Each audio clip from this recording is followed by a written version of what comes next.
Hello everyone, and welcome to the Final Fantasy VII RE-CAST.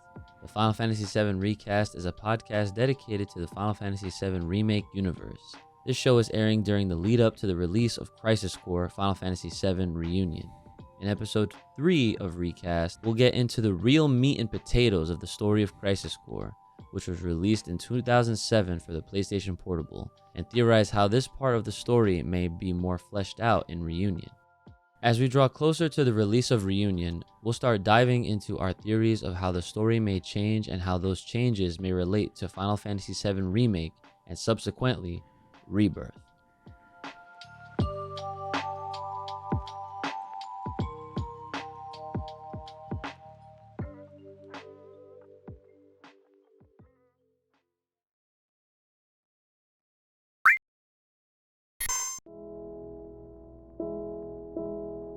Hello, everyone.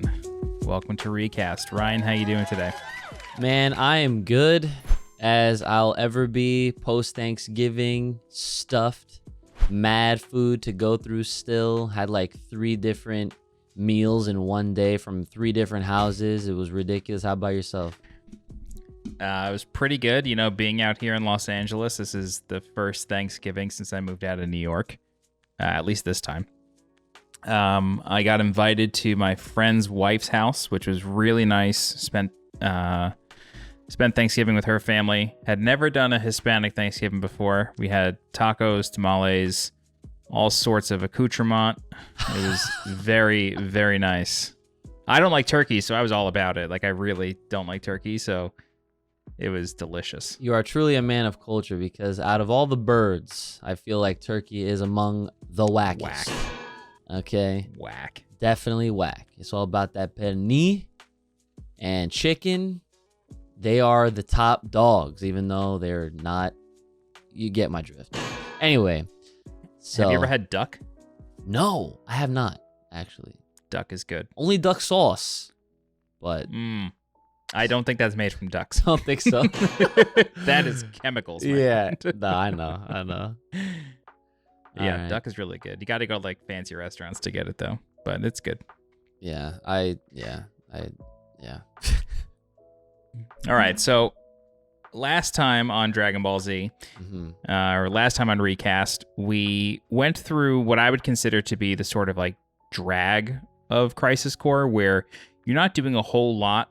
You do run into story at the midpoint, but I'd say like the second quarter of the game up until like the final bit of it is kind of filler.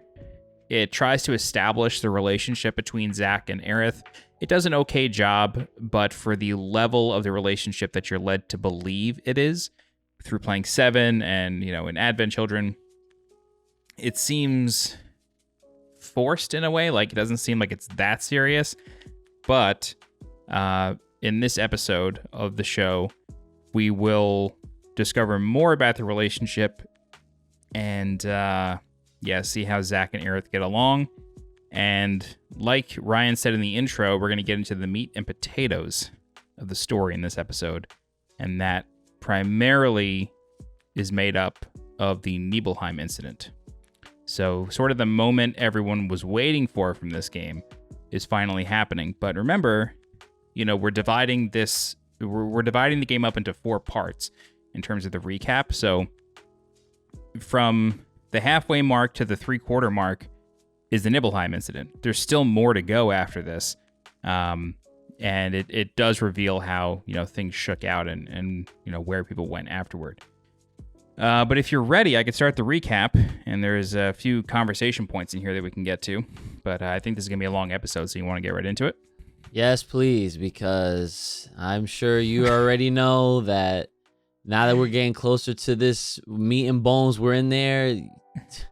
Dude, this game, this whole universe is really about to get to me. So let's continue, please. Okay, I'm going to take a really quick note I'm going to bold it, pause for Ryan right before something happens in the story, because we need to tell the people what's going on with your experience of Final Fantasy VII. Yeah. Okay. So when we last left our heroes, Zack was on vacation in Costa del Sol after defeating Angeal. Angeal gives him the Buster Sword.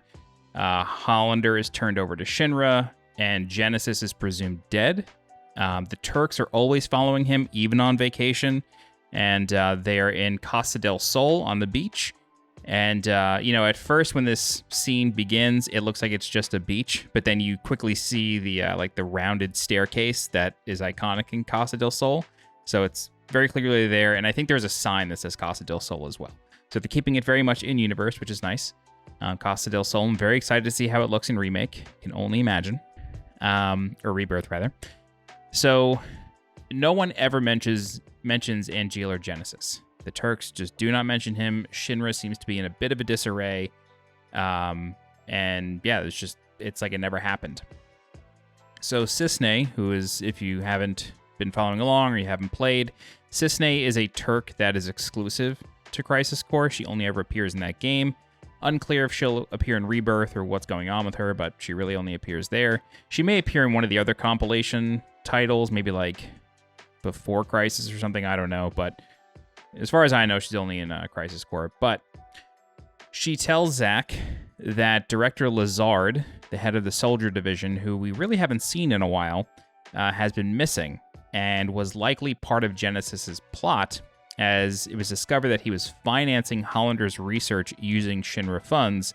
So, like the church, he was just embezzling. That's what they do.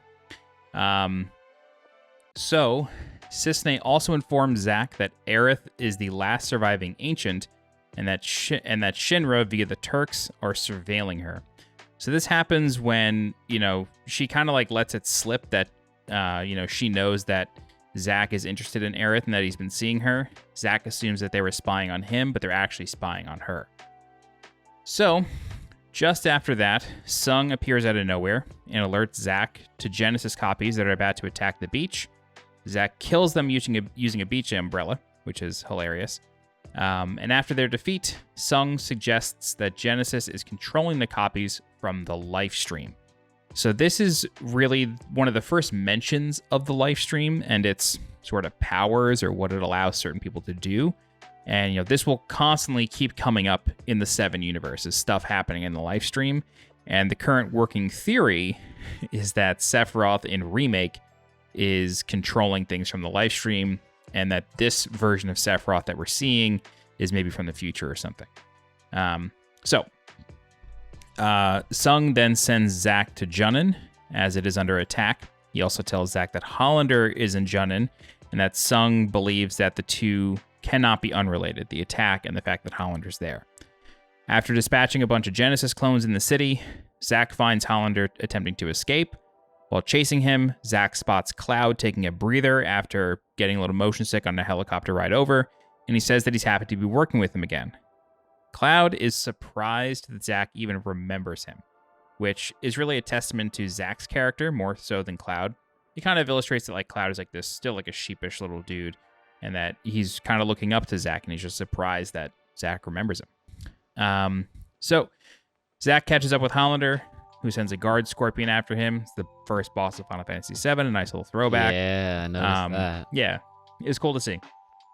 And then after defeating the boss, Hollander jumps off the deck of the Junin airstrip, only to be caught and flown away by Genesis copies. Now, in 7, you have not gotten the airship, and you've only just met Sid, but the Highwind is the airship of 7. Sid built it, and you actually see it when you go to Junin early on in 7. It's at the airstrip. So it's just kind of tying that all in. You having not flown that airship, you have much less of a connection to it, but I did just want to point that out to you, that the airship you see in Crisis Core is the same one that you use in 7. I think I remember flying something when I last played. You have the tiny Bronco, which is a crashed plane that turns into a water vehicle. Thank you. My man, he knows exactly where I'm at. That's so sick. I know everything. Yes. That live stream. Yeah. Cool. So, after Hollander gets, taken away and escapes, Sephiroth then shows up, letting Zack know that Genesis copies are being spotted all over the world, including Midgar. He then tells Zack that he's clear to go home, hinting that copies have been spotted in the slums as well. So it's less so that he's hinting that copies have been spotted in the slums, but when he says copies have been spotted in the slums, it's clear that he's telling Zack, like, I know about your girlfriend, or the girl that you're interested in. And so this time around, it made me wonder if Sephiroth knows about Aerith at this point, or if he just knows that Zack is seeing a girl in Sector 5. I wanted to get your thoughts on that. What do you think? Honestly, I didn't pick up on that at all, to be honest. I didn't think that Sephiroth had that clue of, or that inclination of Zack having some sort of relationship with a female at this time. I just kind of figured it was like a coincidence, more or less. Okay, fair enough. Cool. So now we get a bit more filler. However, we do get a decent amount of story, and this is where I think the relationship between Zack and Aerith really kind of builds a bit stronger. So Zack leaves Junin, goes back to Sector 5 in Midgar, and when he enters the church, he sees Aerith standing next to an Angeal monster who she knows is friendly. So it hasn't attacked her, it's just next to her.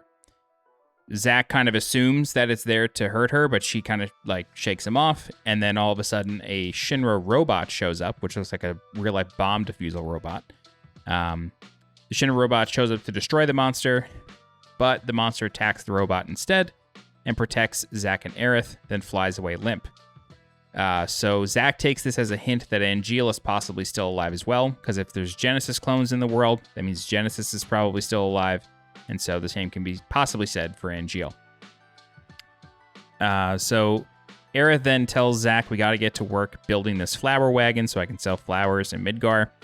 So Zack leaves, and then he sees Sung outside after he defeats a bunch more robots. He assumes that Sung is spying on Aerith and sort of confuses him as to why. But Sung does say that the robots are programmed to find monsters, but they cannot tell the difference between soldier candidates and monsters, which is interesting because it kind of means that they have the same traits, right? Yeah. That's more on this a little later on. More on this a little later on, right? Okay. So Zack does a bunch of errands around the slums to get parts for the flower wagon, and interestingly, he meets the person who wants to start a bar in Sector 7, but cannot come up with a name. Zack is able to give him a name, and of course, he would pick Seventh Heaven. So it's interesting. I think this implies that, like, Tifa doesn't own the bar in 7, or maybe she buys it from this guy, but it's possible she's really just a bartender. I can't exactly remember the script of 7 or 7 Remake when it talks about Seventh Heaven, but still interesting. Yeah, I can agree with that. I thought it was really cool that they did have all of these nods to things that happened in 7 already, because like it's like just experiencing Crisis Core now after like all the years of just 7, and then it's just like Crisis Cores before. It's just like, wow, like this is where the story really started, like, you know, unless you count like before Crisis and all that stuff. But you know, Zack was like the first hero, and I thought it was really funny that they're like, yeah, and I want a chick with a big bosom and long legs, and like, I hope they changed that line. Yeah, but what got me more was what he ended his sentence with when he was like, her. I'm like, what sound effect were they going for when he did that? Like, very bizarre. Yeah, I'm glad they're re-recording that. Yeah, I can't wait to hear how they do that one. Yeah, maybe he'll just say, I need to hire a girl who can also be the bouncer. Yeah. Maybe. Play it safe. Yeah, I like that. Yeah, who can kick some ass. Yeah, that too. That'd be cool. Yeah. So they build the wagon, and then Zack gets a call from Sephiroth, and Sephiroth tells him that there's a new mission. So Zack leaves Aerith. He's a little frustrated, but he says, you know, we'll see each other again soon. Zack goes back to Shinra. Sephiroth tells him that they need to depart basically immediately, or as soon as possible, to go to a Mako reactor in the mountains, kind of far away, and that the Mako reactor is malfunctioning. The report was sent in by 2 operatives that were tracking Hollander, but have gone missing. They also report that a machine that looks similar to the one that Hollander was using was also spotted in the region. So it's possible that Hollander's there, which means that Genesis could be there as well. Most importantly, in this little sequence, Sephiroth tells Zack that he may abandon Shinra depending on what happens on the mission, hinting that Genesis could possibly be connected to all this. So it seems that just like Angeal, there's sort of like some trouble in the house. You know, Right. like Sephiroth is maybe starting to believe what Genesis is saying and maybe turning a little bit. Before leaving, though, Zack is able to visit Aerith, and the 2 sell flowers for a little bit. But Zack is in a rush because he has to leave for the mission. He spots Sung spying on Aerith while they're in the Sector 5 or 6, I can't remember exactly where it is, but the playground. So something I wanted to bring up is in 7 Remake, when Cloud and Aerith are at this playground, Aerith tells Cloud that she used to have a boyfriend that was also in Soldier. Maybe you know him. His name was... She mouths the word Zack, but then it gets very staticky. Cloud clearly cannot hear what she's saying. And so I wonder if there's going to be any sort of allusion to that in Reunion. Or what? Like, I don't know. Maybe Reunion won't have any changes and there's just going to be like a little bonus cutscene. Who knows? But like these little things that happen in Remake and these little things that happen in 7, like I feel like there's an opportunity here to like really kind of like stir the pot a little bit. Yeah, about that. I think that now that you say it, I actually, because when we were talking about it off screen a little bit, I like was, you know, I forgot that part, but now that you say it, I vividly remember the scene now. Mm-hmm. And like Cloud was like having like a headache or something, right? Like when, like something was off with him when she said that, and like he audibly did not hear Zack's name in that sentence. And so this makes me really like this whole my speculation is going crazy at this point, because now part of what I feel like is happening low key is that if we're to believe that Sephiroth is in control of all of this wackiness that's happening that obviously didn't happen in the originals, I feel like for some odd reason Sephiroth is trying or can somehow control Cloud in a way, but like in like in a way where he lets him live out his life, but certain things he does not want him to see or hear for whatever reason. And that could tie in to what's happening or what could happen in Reunion if Reunion explains the whole theories of how Zack could possibly be alive based on what we saw at the end of 7 Remake. And that is a huge rabbit hole of thought process. Because I'm just like, dude, that's crazy. But go ahead. That's all I wanted to say. So while you were saying that, I just rewatched both scenes from Remake and the original. In the original, it's almost word for word. Aerith says, you know, maybe you knew him. Or, you know, Cloud says, what's his name? Maybe I knew him. In the original, Aerith says, it doesn't really matter. And then Tifa shows up on the wagon going to Don Corneo's place. In Remake, she very clearly mouths the word Zack, or the name Zack. And then Cloud, like, it gets staticky and he kind of like has like a moment. And then she says, are you okay? And then it just kind of moves on from there. So, yeah. Oh my god, it's happening. Okay. Let's Yes.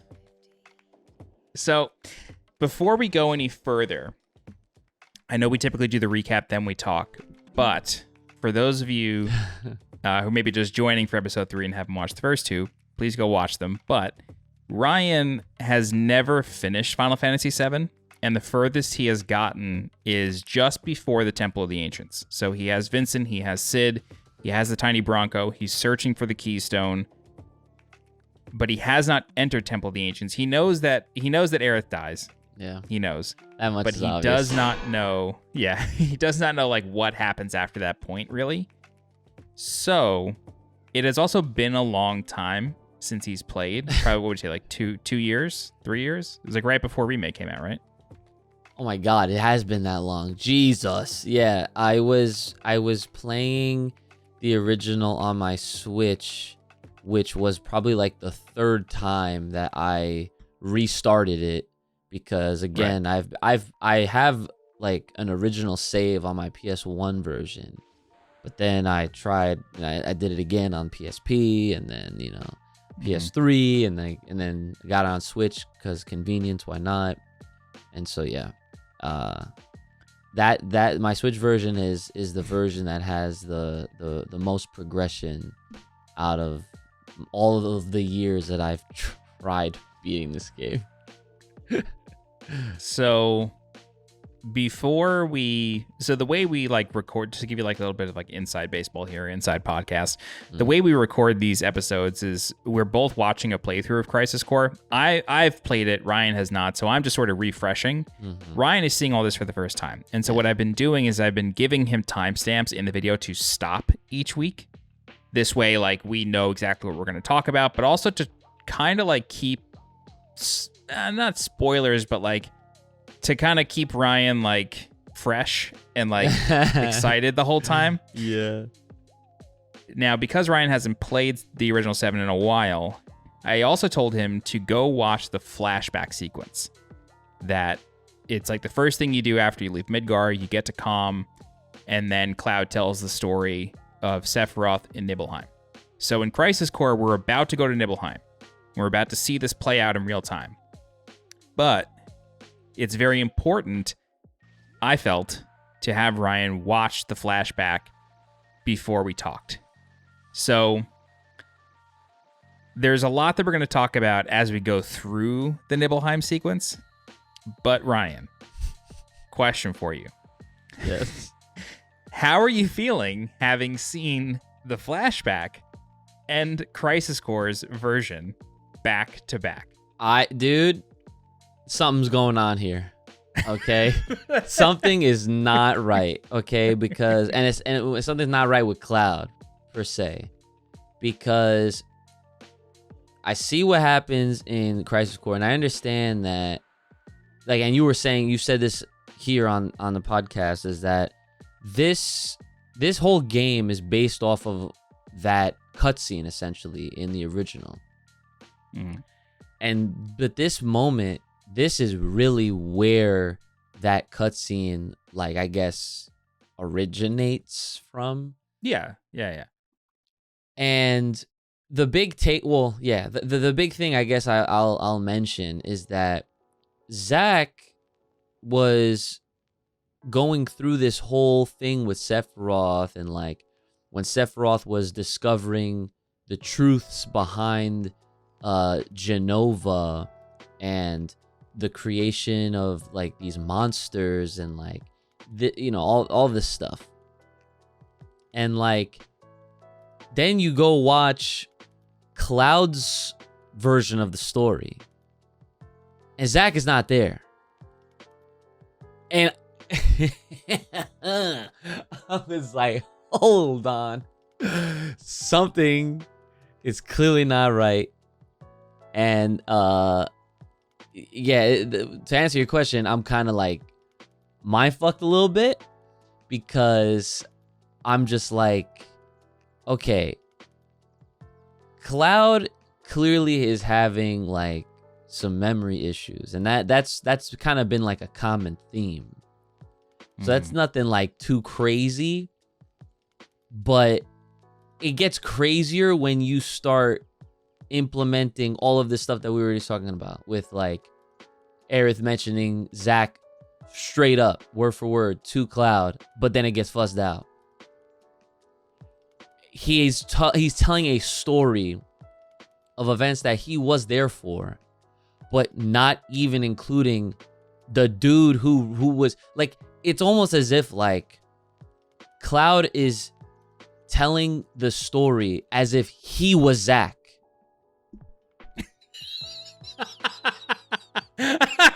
Yo. And like, I don't know, man. I don't know. Like, and I kept telling Johnny, I'm like, dude, like, I need this. First of all, I need to beat the original. I need to see the rest of this freaking game and what happens in the story, right? And then I just need to see the ending of Crisis Core, which obviously we're going to be talking about in our episode 4 finale. And I want to call it finale because we are planning on... Yeah, we'll do a spoiler cast. After we both finish Reunion. Yeah. So, but, obviously, recast, starting, with this whole Reunion hype build up 4-part special. And, we'll have all that, ironed out for you guys on next episode. But as of right now, this very moment, this shit has me going crazy. Because I don't even know, like, I literally don't know what else to do. Like, I just need more. I just need more. So, yeah, that's where I'm at. He's telling the story as if he is Zack. Wow. I'm with it. Okay. So, back to the recap. Oh, my God. Oh, my God. I can't. So, I'm so excited for you. Oh, my God. So, I'm like excited this game is coming out for you. I'm just playing it for the final cutscene to see a little bonus for Rebirth. Right. I want to know how you feel about the entire thing. Anyway, so back to the recap. Zack sees Cloud in Shinra, and Sephiroth had told him like recruit the troops, let them know we're leaving on a mission. So Cloud comes with them on the mission. So they arrive in Nibelheim, I guess a few days later. Unfortunately, we don't get to fight the dragon. Bummer. But I am really curious to see how that happens in Rebirth. Anyway, so the party arrives in Nibelheim, and Sephiroth says to Cloud, like, how does it feel being home? And Cloud's sort of like, yeah, it's complicated. And then Sephiroth says, I wouldn't know. I don't have a hometown. Zack says, what about your family? Sephiroth says, my mother's name is Genova. I never really knew her. My father, and then he just laughs and says, why am I talking about this? Then they check in at the inn, sort of get settled. They come back outside to meet their tour guide, who's going to guide them to the reactor, because the reactor's up in the mountains, and it's a bit unsafe. And it's Tifa, who we know from Final Fantasy VII, but this is essentially if Crisis Core is the only game that you've played in the series, this is your first introduction to Tifa. So she's a girl from Nibelheim who dresses like a cowgirl for some reason. And it is said by all the townsfolk she's the best tour guide. Don't judge her, don't judge a book by her cover. She's going to get you there no problem. So they kind of just... In Crisis Core, it's sort of like flashes forward to the reactor. Like, you don't actually like climb the mountain or anything. You just go right there. But most importantly, the group takes a picture together. So Zack, Tifa, and Sephiroth take a picture together in front of the Shinra mansion. Of course, at this point, Sephiroth is like world famous as the best soldier of them all. So somebody in the town wants to take his picture. So then they go to the reactor. When they get to the reactor, Cloud, who has not removed his helmet the entire time that he's been out in public in Nibelheim, even though Zack has said, like, I think Zack straight up calls him a weirdo for not doing it. Yeah. So Zack and Sephiroth enter the reactor. Tifa attempts to go with them, and Cloud, who still has his helmet on as just the infantryman, blocks her and says, no, you can't go in. Authorized personnel only. These two are allowed in, no one else. Tifa is in a huff. Zack and Sephiroth enter. And then this is where things get interesting. So, while they are in there, they're inspecting these pods that are in the reactor. And it's like very clear that this is not a normal reactor. Something is very different here. Right. While they're fixing the leaks in there, one of the pods breaks open and a monster comes out. It's not living, it's not dead, it doesn't attack them, but it's clearly a humanoid, disgusting looking creature. And then Sephiroth notices the writing above the door says Jenova, which is the name of his mother. And so he starts to wonder, is this how I was created? Like, am I a monster? And, Genesis sort of is as well from Hollander. Angeal is the perfect monster because he can, do what Jenova does and, put his cells onto other people, yada, yada, yada. So as Sephiroth is kind of having this realization, Genesis shows up.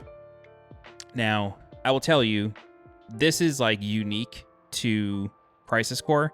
Genesis never has a mention in 7, right? The original at least. So they're sort of like taking a scene and like building on it and telling it slightly differently to like bake in the character. Nothing inherently changes, but it's just a change. It is a change, but it's not changing the overall narrative. So Genesis attacks Zack and Sephiroth at the same time. Zack can't dodge the attack. He sort of gets knocked out for a minute. He's sort of disabled. And then Sephiroth just like absorbs the fireball like a gangster and just like makes it dissipate. The two start talking. Genesis explains to Sephiroth that Jenova Project G birthed Angeal and himself, Genesis, whereas Project S, which is the first time this has audibly been mentioned, but if you remember back early on in the game, when Zack and Sephiroth are chasing after Hollander the first time in the Sector 5 reactor, you can read Hollander's files, and they mention Project S there, I believe. So, Genesis tells Sephiroth that Jenova Project S birthed Sephiroth. Sephiroth is kind of already reeling from the discovery of this monster in a pod, and he says, I can't tell if this is a lie designed to deceive me, or if you're telling the truth, but I don't care. You're going to rot. Meaning he's not going to help him with his degradation, because Genesis was asking Sephiroth for his cells to help him, because Project S was deemed like a perfect thing. Like, Sephiroth does not degrade. He's the only like Jenova subject that does not degrade. So Genesis is asking for his help. Sephiroth says hell no. And then he leaves. Genesis leaves. Zack chases after him. Sephiroth just chills in the reactor. When Zack runs after Genesis, they run outside. And Zack discovers Cloud on the ground with Tifa like huddled over him trying to help him. She tells Zack that this soldier, like this infantryman, like stood in the way of her to like protect her. So Cloud like saved Tifa's life without Tifa knowing.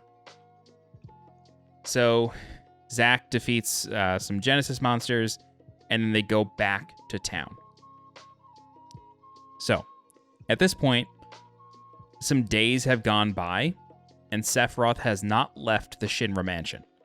The Shinra Mansion is a mansion in Nibelheim. It's like the biggest house in the town, and it's where like Shinra scientists live, and they do a bunch of research. It's like owned by Shinra. So Zack talks to Cloud, and he's like, why don't you take off your helmet, you weirdo? Like, what's going on? Do you know this Tifa girl? And he says, yeah, it's complicated. They don't really go further into it because they kind of leave that for 7. But, they do allude to the fact that Cloud knows Tifa and he's from this town, but he's got feelings mixed up in there. So, Zack goes outside and he calls Aerith. Finally gets through. Reception's real poor up there in the mountains, but he finally gets through and promises Aerith that once this is over, he'll see her again. I promise. And Zack at this point is like really having trouble with the idea of staying in Soldier, staying to work for Shinra. He's like, these people are out of their minds. Nothing is as it seems. He says Soldier is a den of monsters. His Cloud says he wishes he was Soldier. Zack says it's a den of monsters. Don't go in. So Zack goes to the Shinra Mansion to try to talk to Sephiroth, and Sephiroth has just been consuming all the information in the secret basement of the Shinra Mansion, learning about Jenova, that it was a creature pulled from a strata, which is like the crust of the earth, sort of, a few layers deep, 2,000 years ago, or she crash landed 2,000 years ago, Shinra found her or whatever, doing all this research and discovering that he was born of Jenova, or he thinks he was born of Jenova. And then this is where Sephiroth goes nuts. He's not listening to Zack. He's not listening to anybody. He's just consumed by this new information about himself. Zack goes back to the inn, wakes up later. The town is on fire. Sephiroth has started to burn the town to the ground. So we get the iconic kind of moment of a cutscene where you see Sephiroth in the fire, and now it's sort of been like, at this point, like remastered, because we see it in 7, but now it's updated for the PSP, and it looks really sick. And I think by this point, Advent Children might have had it in a trailer. This was really like the moment of it. It was the moment. So Zack goes after Sephiroth because Sephiroth leaves for the reactor because he wants to be with his mother. And so we see a couple things here. Now, this is like a serious callback where if you're playing 7 like day to day, you'll pick this up. But if you go long stints between play sessions, you may not. When you go to the Sector 5 reactor as Cloud, or even the very first reactor, when you're planting the bomb, Cloud has a moment where he hears a voice in his head and it says, "This isn't just a reactor." And then when you go to Sector 5 and you're going to plant the bomb, Cloud full-on passes out and has a vision of Tifa inside a reactor, saying, like, "I hate a Shinra soldier, I hate them all." And then she picks up a sword and walks into a room. This is that moment. Oh my God. Continue, please. I'm sorry. So this is that moment. Zack enters the reactor. In Crisis Core, it plays out a tiny bit different. In 7, you find out later on that it's the corpse of her own father that has gone there to try to stop Sephiroth. Sephiroth killed Tifa's father, and so that's why she's saying, "Shinra soldier, I hate them all." And that's why she goes after Sephiroth. That's like her motivation. You don't see Tifa's father in Crisis Core, which I think is an interesting omission, but it could have just been like to speed up the story. Anyway, so Tifa goes after him with his sword. He knocks her out, takes his sword back. Takes his sword back, and then Zack sees this and make sure Tifa's alive. She is. Zack goes after Sephiroth and cannot do anything. They fight. There's like a boss fight in the game, and then One Winged Angel starts playing. They fight again. It's a cool moment, but ultimately Zack loses. Like, you win the fight, but in the next cutscene, you actually get knocked out. Right. So, at this moment, someone shows up. And that person is a Shinra guard, or an infantryman, who takes off his helmet, and it's Cloud. Cloud sees Tifa, assumes she's dead, sees Zack, assumes he's dead. The two people that he really loved most are seemingly dead. Sephiroth is to blame. And so Zack did wound Sephiroth, so Sephiroth is sort of like limping out of the reactor with the head of Jenova in his hand. Cloud confronts him using Zack's Buster Sword. He picks it up for the first time, goes after Sephiroth. Sephiroth knocks him away, and then stabs him through the chest. Now, at this point, they're like over a bridge in the reactor, and there's a pool of Mako, or really like the life stream, more or less, like just like open, exposed Mako underneath them. So Cloud is impaled with Sephiroth's sword, and instead of dying, what Cloud does is he pulls himself closer to Sephiroth on his sword, and then uses it as leverage to toss Sephiroth out. And so he hits the wall, falls down into the Mako, still holding the head of Jenova. And he has his sword, so the sword did come out of Cloud, and somehow Cloud is alive, maybe through adrenaline or something. But then he passes out. So we see sort of flashes of from Zack's perspective of I'm not sure if we see Tifa get rescued, but we know from 7 that she gets rescued by her martial arts instructor, Zangen. And this, like, it happens, like, really quick. He sneaks out with her. But then Hojo shows up and takes both Zack and Cloud and says these two will be perfect specimens for my experiments or something like that. Takes them out of the reactor.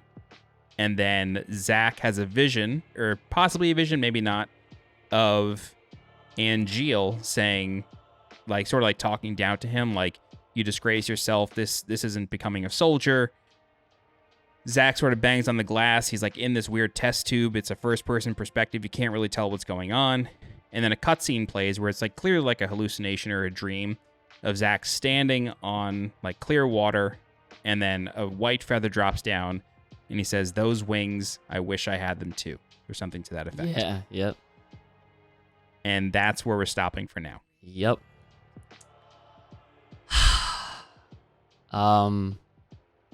What do you think, buddy? I need more. I literally need more. Like this is the only crappy part about this, is that we're episodic. And like we're not just dumping it all on these folks, you know, in one shot. But like seeing how everything has played out thus far, and seeing the correlation and the relation between the original 7, this remake, and potentially Reunion, it's just, oh my god. Like, I can't, dude. Like, I really need more. I really do. Like, I think it's so interesting, and there's so many questions that I'm just like, so when Cloud defended himself, because at this point in time he's not even a first class soldier yet. Nothing. He's had no Mako injections, nothing. He's just a guard. Yeah, he's just a guard. And wait, so okay, that's actually big. This is pre-Mako Cloud, right? All right, this is OD. Nah, he's worse. This is worse than I thought originally, because if he took out Sephiroth before the super soldier serum, okay, dude, that makes things contextually like way more OD than what it is, like what I thought originally, because it's just like, oh yeah, it's Cloud, he gets Mako too, but that's not yet in the story. And right. like Johnny said, like, he gets impaled. Okay, I'm glad we're talking about this, because we're not done. Yeah, we're done with the recap. That's on talk. Zack got stabbed, or no, Sephiroth got stabbed. He just got messed up. Yeah. So Zack like wounds him pretty. I think he's like in the side or something. Like he does mess him up. Like Sephiroth is limping out of this reactor with the head of Jenova. Yeah, like he's messed up. So it's not like Cloud fought him at full power or anything. No. It was just he used physics to kill him, pretty much. Yeah, some wacky, crazy physics. Like Zack took the whole Buster Sword, and you guys know how big this sword is. It's wide. It's a big boy sword, and he impales Sephiroth. And Sephiroth, like you said, limps away with Jenova's head. So I don't think he impales him. He just like cuts him. When I saw that scene, dude, there's no way it was just a cut. My man just went. Yeah, right it's like there. a grievous wound, I think. Well, hang on. Let me watch it again, because hang on. Listen, it's hard not to impale someone with that. Like, just to cut them, so. You'd have to have some crazy precision to not want to impale them. But the point I'm trying to make is that with... Oh, you're right. Cloud does impale him. I misremembered this. Dude, I thought Zack was the one who, like, messed him up. Yeah, he impales him and actually breaks the glass with the sword. Yup. That's what I'm saying. So, like... So my thing is that, all right, if these Mako head-ass characters, all right, fully injected with this energy, this Mako, right, if they can withstand such, like, battle damage that a normal human being, no Mako, no buffs, right, if they took something like that, it would be a safe assumption that they would die, right? Mm-hmm. Cloud is over here pre-Mako, and he got worked. The whole sword through him. He did get rinsed. Yo. Come on. He gets impaled and has his own anime moment. And pulls himself closer, uses physics to then toss Sephiroth. There's a piece of Cloud's story that I do not know, and I don't know if everyone else knows either, because no, there's nothing to that other than like the cheesy like power of love. Like there's nothing to that. Okay, well. Yeah, nah, because that to me, because I'm like, because he doesn't know how he survived it, right? No, not according to the flashback. He does not know. You see, that's what I'm saying. Like, there's too much unknowns here. And I'm not talking about Pokemon, okay? Like, like he took out Sephiroth like with one swing. But that's also interesting, too, because he falls into what? A pool of Mako with the Genova head? Right. Because I'm also wondering, I'm like, okay, where's the part where he gets the one-winged angel, right? I'm waiting for that part. I'm sure it's going to happen in the next episode. But that would surely explain a lot, but we'll get there next week, right? But God, I don't want to say anything. That's what I'm saying. See, that's what I'm saying. But as far as Cloud is concerned, as far as right now goes, I think that even though, like, yeah, that was like, you know, the power of love helping him get through that shit. Was it? That's what they want us to think. Yeah. No, I can definitively tell you that, like, he's just an infantryman. He is not even signed up. Maybe he's like applied for soldier, but like he's not in it. If you notice, like, some of the NPCs are called, like, Soldier 3rd Class. Like, Cloud is not called that. He just wears the infantry unit uniform. Like, he's not anything. And, like, I know we're about to get into a discussion of, like, could this happen in real life? But, like, if you ever watched John Wick, you ever see those movies? Oh, I love John Wick. Okay, so, like, there's a moment where he gets stabbed, and instead of, like, trying to pull away, he pulls the guy closer to him and, like, judo flips him. Like, that is a real defense. That's granted, no one's walking around with a 7-foot-long, you know, Murasame sword. Like, it's not happening. Or Muramasa, whatever the sword is called. Like, it's not happening. But it's the same concept. And because Sephiroth was impaled himself by a much broader sword, he's grievously wounded. So, like, he doesn't exactly have the capacity to really fight Cloud. Like, he blocks the one attack and then impales him. So, like, yeah, it's just like he pulls him close, and then probably, like, Sephiroth is probably like completely drained, because when he stabs him, he says, "Don't press your luck." Like, he's like sort of defending himself in a way. He's not on the offensive. So I don't know. There, I can tell you definitively, there's nothing at this point that would have like allowed Cloud to like go toe to toe with Sephiroth. Like, he surprise attacked him from the back, and then like sort of just used him against himself. Like, he did not really fight him. No, that's true. Yeah, no, he hit him when the opportunity was at its best, like you said, because he was already wounded, damaged, and all that stuff. So, but yeah, and he was so consumed by looking at Jenova. Mm-hmm. Now, here's another thing. If you remember, back when the party in 7 and 7 Remake are going through Shinra HQ and they see Jenova in like the pod, Barrett says, "Where the hell is its head?"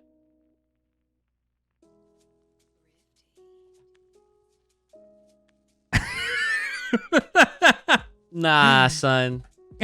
No way. Oh, so, my God. Shinra HQ playthrough, FF7. I'm going to tell you the exact line that he says.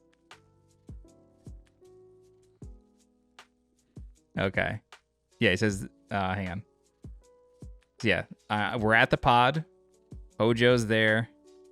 My precious specimen talking to Red 13. Precious specimen.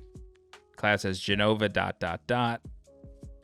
Looks in, the little cutscene plays where the eyeball is like on her breast, but there's no head. The head is clearly missing. It's moving, still alive, and then Barrett walks over and says,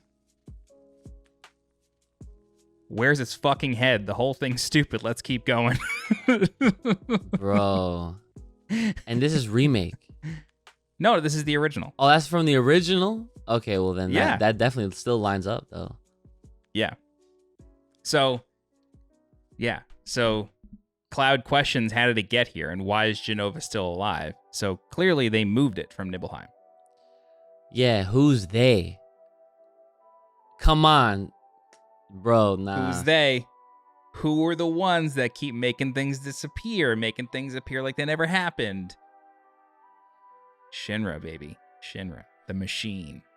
Shinra is like Skynet on crack. Yes. Yes, they are. Oh my God. All right.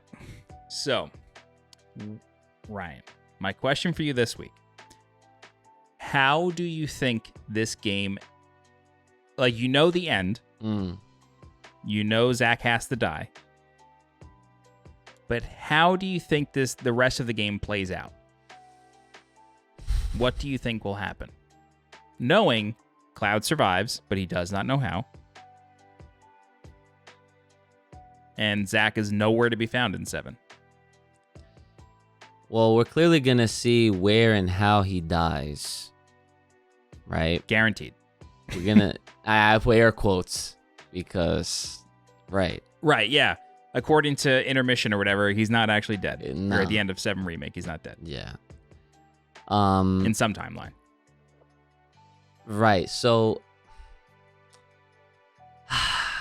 How do I see this playing out? Well, aside from what I just said, I think that we as the player may see what actually happened to Cloud, and that's obviously something that Cloud doesn't remember because he's having a lot of memory issues as it is.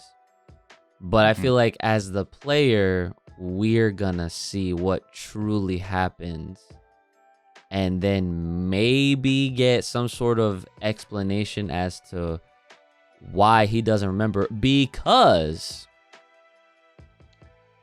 what was it, Hojo, dude, who literally right after man's got knocked out, you see him saying, like, Cloud is in a bed. He's in a bed, and he was like, "Oh, this is gonna make for like a good test subject or some shit." Dude, Hojo hacked him. He's doing something to Cloud. I'm hoping that gets revisited in this game, because we're talking about Crisis Core right now, okay? But naturally, yeah, I mean, I need all the answers for just about everything that's going on, because there's a lot of different angles and perspectives in play live. The one thing I doubt I will see, though, I guess I'll throw this in there because this plays a part in this, is that I don't think we're gonna see something. I mean, I will be surprised if we do, or if like I pick it out. Like that's a me thing, right? If there's something that gives a hint that Zack didn't actually die, but again, I don't think that's gonna happen because this game is meant to be like an origin story, a prequel story to 7, and to show how this man inevitably dies in this particular situation and series of games.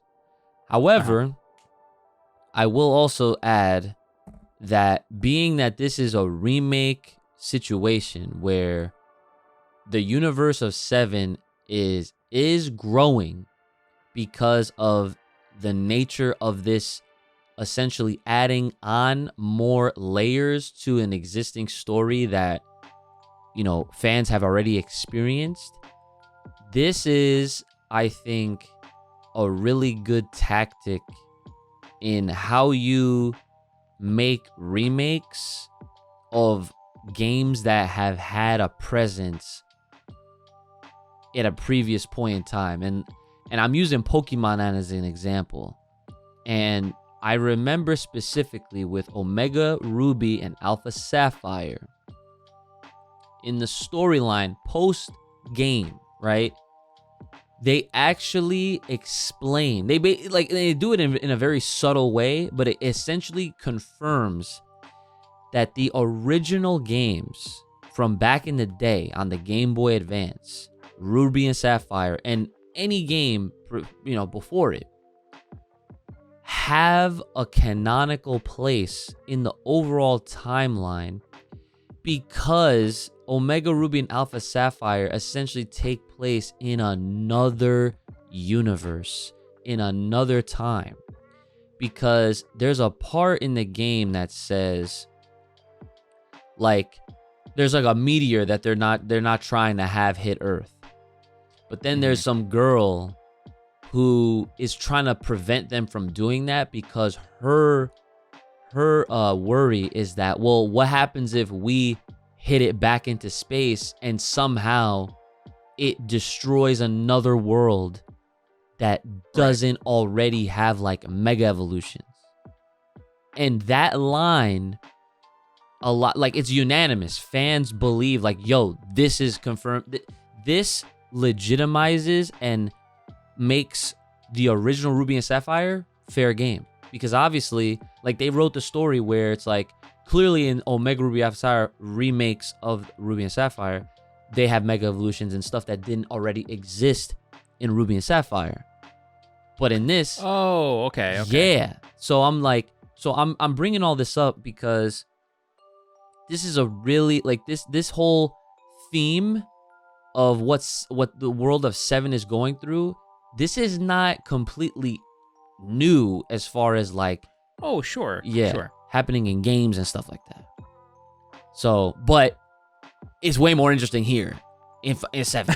Right. I will say that. Yeah. A full-blown 80-hour JRPG has a more interesting story. Yes. Yes. No surprise. No surprise. No. I guess not 80 hours, but you know what I mean. Mm-hmm. Like an old school JRPG sort of thing. Yeah. Well, cool. I think those are good theories. We will see how it plays out next time. What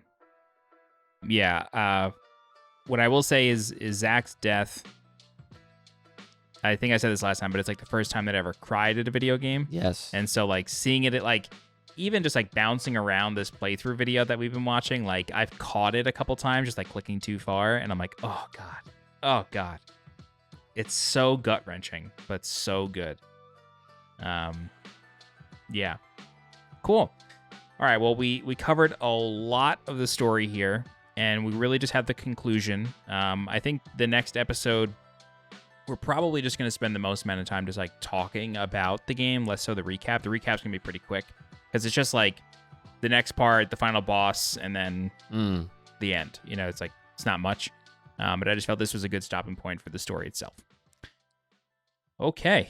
Yeah, any closing remarks? Anything else you want to The one other thing I did want to throw in there was that in regards to Zach's death, I do feel like so since you revealed that it got you really good to where you cried, right?